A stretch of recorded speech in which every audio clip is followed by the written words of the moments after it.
रामकृष्ण हरी माऊलींनो, सर्वांना गौरीचे नमस्कार। तर कशा आहात सर्वांचं गौरीच्या स्वयंपाकघरामध्ये स्वागत आहे। तर इथे आपण घेतलेले आहे पेरू खाण्याची इच्छा झालेली, चटपटीत आपल्याला पेरू बनवायचं आहे। तर पेरू छान आहेत, काही यांना असे डाग आहेत, पण पेरू खूप गोड आहे, खूप छान आहे। तर आता आपण हा पेरू कट करून घेऊया, स्वच्छ धुवून घेऊया। आधी पेरूला वरतून दिलेलं हे कापड किंवा हे कागदाचं असतं, किती छान वाटतं।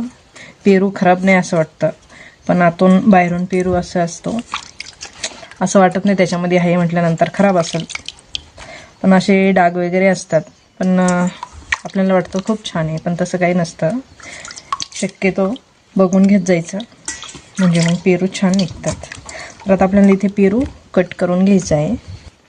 तर असं थोडासा पेरू आहे तो थोडासा आपण साळून घेऊया, बाकी हा पेरू साळायची काही गरज नाही, हा पण साळायची गरज नाही आहे। छान असे मस्त पेरू आहेत, तर जे थोडंसं खराब आहे तेच काढायचं, नाही तर पेरू खायला खूप गोड आहे, छान आहे।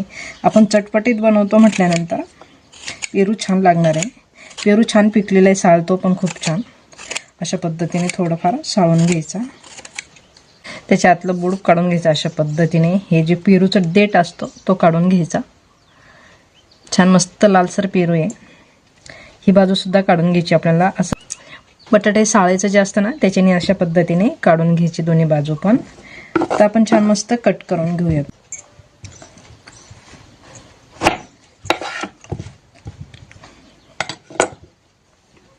मस्त छान पेरू निघालेला आहे, लालसर असा पेरू आहे।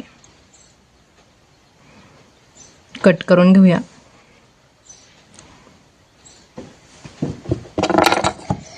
बारीक पोळी करून घ्यायचा। कट केलेला पेरू आपण छोट्याशा वाटीमध्ये काढून घेऊया।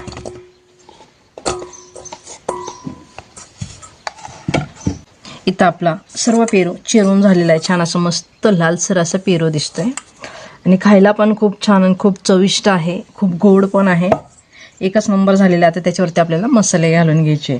तर इथे मी मसाले घेतलेले, लाल मिरची पावडर, चाट मसाला, काळा मीठ, साधं मीठ मसाले घालून घेऊया।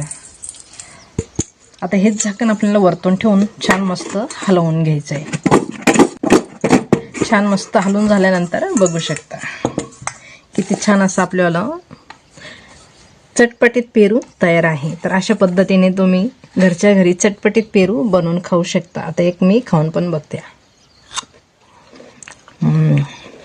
एक नंबर, खूप छान असं मस्त, थोडं तिखट थोडं गोड आणि मीठ, एकच नंबर असं झालेलं आहे। अशा पद्धतीने चटपटीत पेरू नक्की बनवून बघा।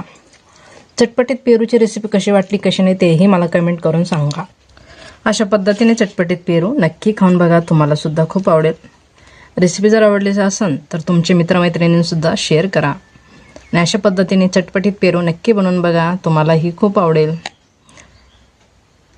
तर चला, आजच्यासाठी धन्यवाद। भेटूया एका पुढच्या नवीन रेसिपीमध्ये, तोपर्यंत छान राहा, मस्त राहा, खुश राहा, आणि अशा पद्धतीने चटपटीत पेरू नक्की बनवून बघा। धन्यवाद।